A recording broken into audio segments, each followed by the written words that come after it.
प्रश्न क्या है और मुद्दे क्या उठाए जा रहे हैं। मुझे लगता है कि माननीय सदस्य को पूरा अध्ययन करके आना चाहिए, सदन की गरिमा का ध्यान भी रखना चाहिए। लेकिन मुझे इसलिए भी खड़ा होना पड़ा है क्योंकि नेता विरोधी पक्ष ने सदन की कार्रवाई प्रारंभ होते ही इस मुद्दे को उठाया और आपने भी उसको छेड़ा है। लेकिन मैं आपके छेड़ने की स्थिति को उससे आपकी इस मजबूरी को जान सकता हूं, जिसके बारे में एक छोटी सी कहावत है कि चोर की दाढ़ी में तिनका। उत्तर प्रदेश के अंदर कोडिन कफ सिरप के मामले में जिसको नेता विरोधी दल, मैं तो ये मानता था कि उम्र के चौथे पड़ाव पर व्यक्ति सच बोलने का आदि कम से कम इस उम्र में तो होगा ही, लेकिन इस उम्र में भी इस समाजवादी उनको झूठा बुलवा देते हैं। इस उम्र में तो कम से कम उसे झूठ मत बुलवाओ भाई, सच बोलने के उनको आदी होना चाहिए। और तो चेयर पे बैठ चुके हैं लंबे समय तक, स्पीकर के रूप में उन्होंने सदन को आगे बढ़ाया है। कोडिन कफ सिरप से उत्तर प्रदेश के अंदर कोई मौत नहीं हुई है, एक। दूसरा, इस मामले में एनडीपीएस के अंतर्गत कार्रवाई होगी। यह उत्तर प्रदेश सरकार इस मामले को कोर्ट में जीती है, उत्तर प्रदेश ने इस मामले को लड़ा है। तीसरा, उत्तर प्रदेश में इसका जो सबसे बड़ा होलसेलर, जो बड़े होलसेलर हैं, जिसको सबसे पहले एसटीएफ ने पकड़ा था 2016 में, उसको लाइसेंस समाजवादी पार्टी ने जारी किया था। जो फोटो रिलीज हो रही है, देश के अंदर दो नमूने हैं, एक दिल्ली में और एक लखनऊ में बैठते हैं। जब देश में कोई चर्चा होती है तो तुरंत वह देश छोड़ करके भाग जाते हैं। और मुझे लगता है कि यही आपके बबुआ के साथ भी हो रहा होगा। वह भी देश से फिर जाएंगे इंग्लैंड की सैर सपाटे में और आप लोग यहां चिल्लाते रहेंगे। महोदय, कोडिन कफ सिरप का मुद्दा जो इन्होंने उठाया है, मुद्दा था नकली दवाओं के सेवन के कारण होने वाली मौतों का।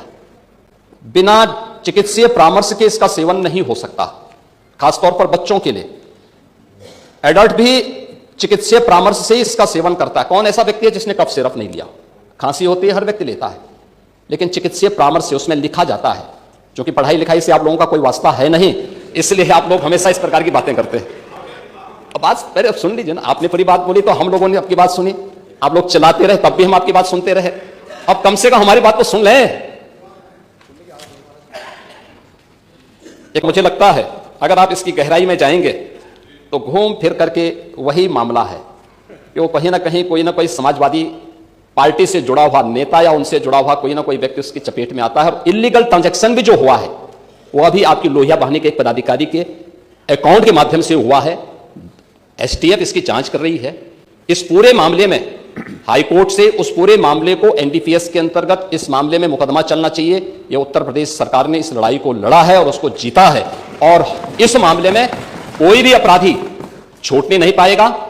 और चिंता मत करिए, समय आने पर बुलडोजर एक्शन भी, उसकी तैयारी भी रहेगी। उस समय चिल्लाना मत करो। हमने पहले भी कहा 77 अभियुक्तों को हम अब तक गिरफ्तार कर चुके हैं, कोई भी बचने नहीं पाएगा। जो भी अपराधी होगा, ये तो मैं जानता हूं आपकी पीड़ा को, क्योंकि जब सरकार की कार्रवाई अपने अंतिम उस तक जाएगी तो आप में से बहुत सारे लोग फतिया पढ़ने के लिए जाएंगे वहां। तो आपको फतिया पढ़ने की लायक भी हम नहीं छोड़ेंगे, तब तक ऐसी कार्रवाई हम कर देंगे।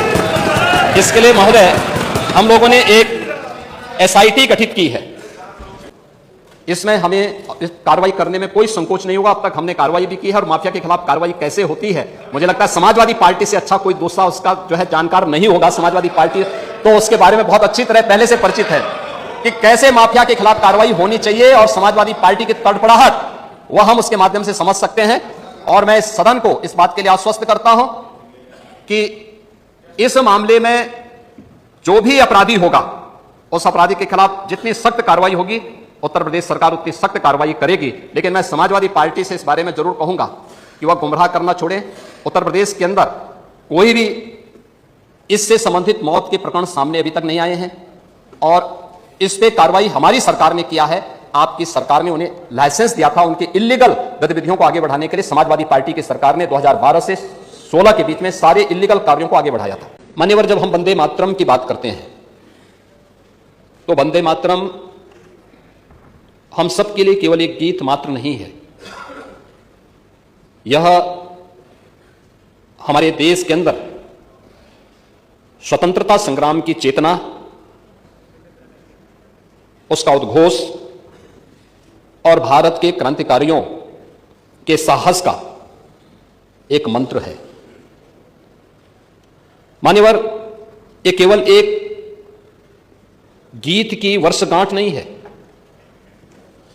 अपितु भारत माता के प्रति हमारे राष्ट्रीय कर्तव्य, सम्मान और सांस्कृतिक चेतना के पुनर्स्थापना का एक ऐतिहासिक अवसर भी हम सबके सामने है। वंदे मातरम का सम्मान न केवल एक भावनात्मक अभिव्यक्ति है, अपितु हमारा अपने संवैधानिक मूल्यों के प्रति राष्ट्रीय कर्तव्यों का बोध भी हम सबको कराता है। जब वंदे मातरम के शताब्दी महोत्सव का अवसर आया, तब जिस कांग्रेस के मंच से पहली बार वंदे मातरम का गान हुआ था, उस कांग्रेस ने देश के अंदर इमरजेंसी थोप करके संविधान के ही गले को दबाने का काम किया था। आज 150 वर्ष जब वंदे मातरम के पूरे हो रहे हैं, तब हम आभारी हैं प्रधानमंत्री मोदी जी के, जिनके नेतृत्व में आज पूरी दुनिया के अंदर भारत पूरे आत्मविश्वास के साथ एक विकसित भारत की संकल्पना के साथ आगे बढ़ा है। और इसीलिए जो सपना था इस गीत के अमर रचयिता बंकिम चंद्र चट्टोपाध्याय का, वह सपना आज के एक भारत श्रेष्ठ भारत की संकल्पना के जनक भारत के यशस्वी प्रधानमंत्री मोदी जी के नेतृत्व में नया भारत उन सपनों को साकार करने की दिशा में आगे बढ़ा है। इसलिए यह चर्चा इस सदन में अत्यंत सामयिक है। मान्यवर, जब हम वंदे मातरम की बात करते हैं तो यह मात्र एक काव्य नहीं था। यह मातृभूमि को के प्रति आराधना का, उसके उस सांस्कृतिक भावना को जो राष्ट्रवाद की एक अभिव्यक्ति के रूप में हम सबके सामने हो सकती है, जो हमारा वैदिक उद्घोष था, माता भूमि पुत्रोहम पृथिव्या का, उस भाव की अभिव्यक्ति का एक माध्यम यह गीत बना। पहली बार भारत माता एक भूभाग मात्र नहीं थी, बल्कि हर भारतीय की भावना बनी थी। पहली बार स्वाधीनता एक राजनीति मात्र नहीं थी, बल्कि हर भारतीय के लिए एक साधना बनी थी।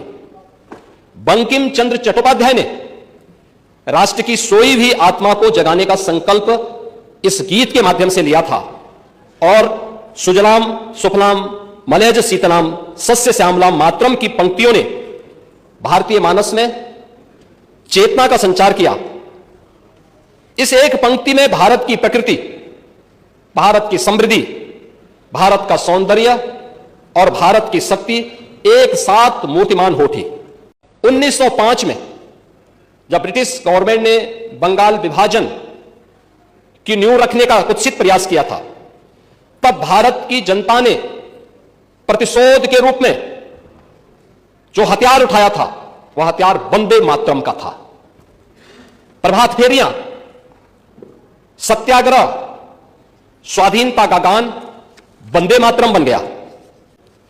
और काकोरी के जो महानायक हैं पंडित रामप्रसाद बिस्मिल की जो प्रतिबंधित पुस्तक थी क्रांति गीतांजलि, इसमें पहला गीत मातृवंदना वंदे मातरम ही था।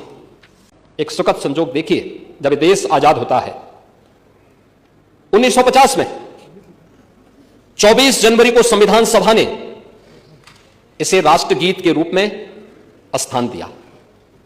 यही वह दिन है जब उत्तर प्रदेश को भी, यानी संयुक्त प्रांत को भी उत्तर प्रदेश के रूप में मान्यता मिलती है। एक साथ मान्यता मिलती है वंदे मातरम को राष्ट्रगीत के रूप में, और संयुक्त प्रांत आगरा एंड अवध को उत्तर प्रदेश के रूप में मान्यता मिलती है। अतः यह गीत उत्तर प्रदेश के साथ भी एक ऐतिहासिक रूप से जुड़ा हुआ है, और इसलिए उत्तर प्रदेश की सदन में इस पे चर्चा अत्यंत प्रासंगिक है। इतिहास साक्षी है, 1896-97 के कांग्रेस अधिवेशन में गुरुदेव रविंद्रनाथ टैगोर द्वारा वंदे मातरम का गायन हुआ था। एक कांग्रेस का अधिवेशन था जो उस समय देश की आजादी का एक सबसे बड़ा मंच था, और 1922 तक हर कांग्रेस अधिवेशन की परंपरा रही। तब न कोई फतवा था, न कोई धार्मिक कोलाहल। समस्या तब पैदा हुई जब राजनीति ने मजहबी मुखौटा ओढ़ा। कांग्रेस ने उसी को अपना नीति बना लिया था। खिलाफत आंदोलन के समय तक भी वंदे मातरम सभी सभाओं में गाया जाता था। भारत माता की जय और वंदे मातरम देश की स्वाधीनता के हर मंच से गूंजते थे। मौलाना अब्दुल कलाम आजाद जैसे नेता इसका समर्थन करते थे। किसी ने भी तब इसे इस्लाम विरोधी नहीं कहा, यानी तब तक मजहब को इससे कोई खतरा नहीं था। खतरा केवल कुछ चंद लोगों की राजनीति को था। बंगाल कांग्रेस के नेता ये रसूल ने स्पष्ट कहा कि वंदे मातरम को इस्लाम विरोधी बताने का कोई आधार नहीं है। उन्होंने इसे मातृभूमि सम्मान का गीत माना। 1923 में कांग्रेस अधिवेशन की अध्यक्षता कर रहे मोहम्मद अली जौहर ने वंदे मातरम गायन का सबसे पहले विरोध किया। यह विरोध किसी धर्म से नहीं बल्कि खिलाफत की राजनीति से निकला था। अधिवेशन में पंडित विष्णु दिगंबर पुलस्कर ने जब पूरा गीत गाया तो मोहम्मद अली जौहर मंच छोड़कर के चले गए। यह मंच छोड़ना उनका व्यक्तिगत निर्णय था, लेकिन झुकना कांग्रेस की नीति बन गई थी। जौहर की इस राजनीतिक आपत्ति के बाद कांग्रेस ने राष्ट्रगीत के पक्ष में खड़े होने की बजाय एक समिति बना दी और 1937 में फैसला हुआ कि केवल 2 पद गाए जाएं, वह भी अनिवार्य न हो। यह धार्मिक सहिष्णुता नहीं, यह राष्ट्रीय आत्मसमर्पण था कांग्रेस का।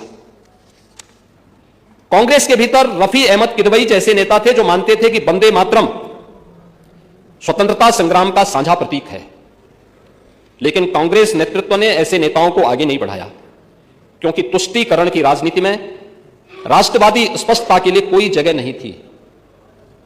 इसके बाद इस मुद्दे को खुलकर जहर दिया मोहम्मद अली जिन्ना ने।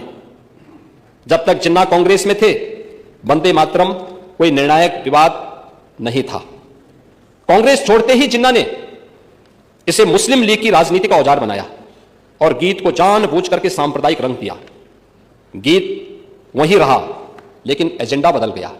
15 अक्टूबर 1937 इसी लखनऊ से मोहम्मद अली जिन्ना ने वंदे मातरम के विरुद्ध नारा बुलंद किया और उस समय कांग्रेस अध्यक्ष पंडित जवाहरलाल नेहरू थे।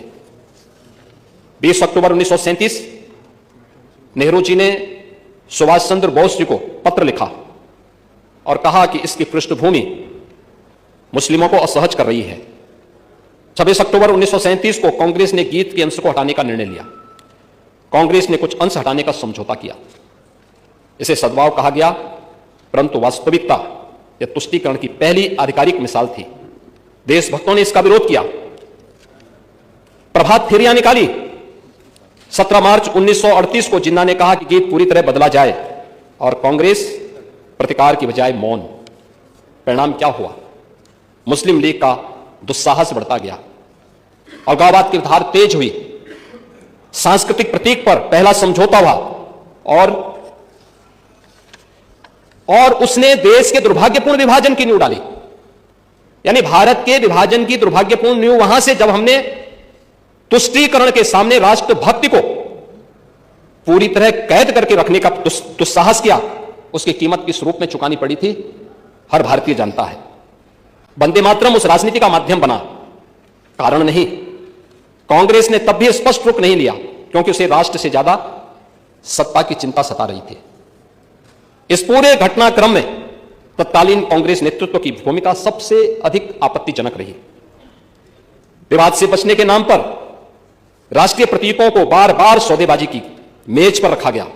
यह उदारता नहीं थी, मान्यवर, यह सत्ता लोलुपता थी। यही तुष्टीकरण की नीति आज तक की राजनीति में दिखाई देती है। वंदे मातरम पर समझौता यह भारत विभाजन की एक मनोवैज्ञानिक भूमिका को बनाने की दिशा में एक षड्यंत्र था। 24 जनवरी 1950 को संविधान सभा द्वारा जिस खंडित वंदे मातरम को मान्यता दी गई, वह कांग्रेस की उसी तुष्टीकरण नीति का परिणाम था। राष्ट्र ने गीत को अपनाया, लेकिन कांग्रेस पहले ही उसे काट चुकी थी।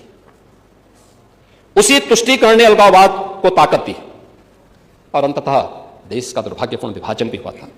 वंदे मातरम की जब हम बात करते हैं, यह भाव हमारी भावनाओं के साथ साथ हमारे कर्तव्यों में भी झलकता हुआ दिखाई देता है।